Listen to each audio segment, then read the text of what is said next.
Dear little ones, before you dive into the story, I have some exciting news. I'm launching a brand new show on Patreon. The more support I get from you, the better the videos will be.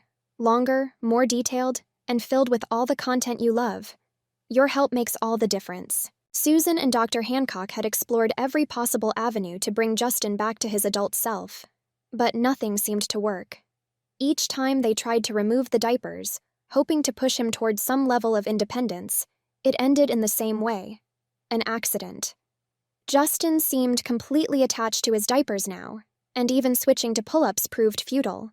The idea of going without was met with resistance, and, more often than not, a mess. Dr. Hancock scratched his chin during another session, clearly trying to come up with a new idea. "Maybe we need to change tactics," he said, leaning forward. "Let's try something different. Perhaps a retreat where the outside world isn't involved." So, they rented a cabin deep in the woods, hoping that taking Justin out of public spaces might ease his regression. Away from the watchful eyes of others, perhaps the pressure would lessen. Samantha packed for the weekend, filling her bag with diapers, wipes, and supplies she'd grown accustomed to bringing. She no longer tried to fool herself into thinking it was temporary. This was Justin's reality for now. On their first day at the cabin, Samantha tried to coax Justin into more adult activities. They set off on a hike, Samantha hoping the ruggedness of the trail might wake up something in him. But halfway through, Justin stopped, whining that he needed to use the bathroom. Before Samantha could react, the telltale signs of an accident became clear. Samantha sighed, quietly pulled out supplies, and changed Justin right there on a rock, using her soft tone to soothe him. "It's okay, sweetheart. We'll get through this," she said, even though she wasn't sure if they ever would. Back at the cabin, Samantha tried to reintroduce some semblance of adulthood by making a grown-up meal. She laid out roasted chicken, mashed potatoes, and steamed broccoli, placing it in front of Justin with a hopeful smile. "This is a big boy meal," she said cheerfully. But Justin merely stared at the plate, his brow furrowing. "I don't like it," he muttered, pushing the plate away. After a few failed attempts to get him to eat, Samantha gave up and made him a simpler meal, a sandwich cut into small squares, more appropriate for the childlike state Justin seemed content in. That night, after a day of trying and failing, Samantha put Justin to bed, changing his diaper once again and gently tucking him in. "Good night, Justin," she whispered, stroking his hair. He was still firmly in baby mode, holding on to his stuffed bear as he drifted off. The next morning brought more challenges. Samantha tried to get Justin to engage in fishing by the lake, thinking the peacefulness of the activity might bring him out of his regression. But before long, Justin had another accident, his face red with embarrassment. Samantha quickly cleaned him up again, her actions now routine, and they returned to the cabin. Dr. Hancock arrived later that day, eager to try a new tactic. He suggested they play a board game, something strategic and meant for adults, hoping it might jolt Justin into maturity. But the minute Justin saw the game laid out, he wrinkled his nose and grabbed chutes and ladders instead.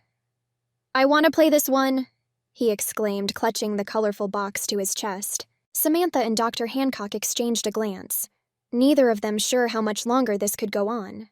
Samantha secretly enjoyed taking care of Justin this way, but she knew it couldn't last forever.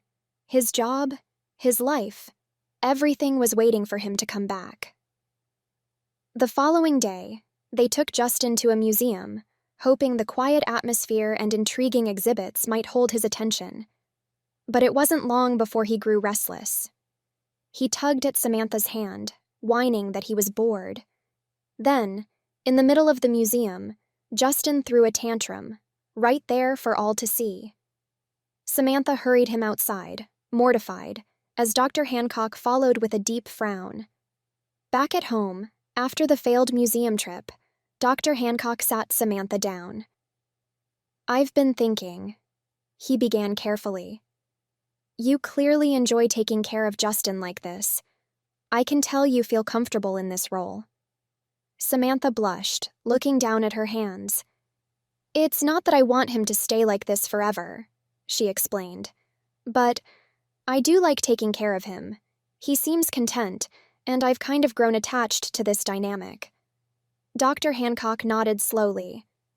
Well, I think I might have a solution. We could put Justin on extended medical leave from work. I'll handle the paperwork, and you can care for him without worrying about the pressure of getting him back to work anytime soon. Samantha's eyes widened. You mean he can stay like this for a while? For as long as it's needed, Dr. Hancock confirmed. It will give you time to adjust without forcing Justin to change before he's ready. Samantha smiled, a weight lifting from her shoulders. She could finally care for Justin without guilt, without rushing him into something he wasn't ready for. At the end of the day, Dr. Hancock handed Justin a small gift, a teddy bear, soft and cuddly. This is for you, Justin, Dr. Hancock said, his voice kind.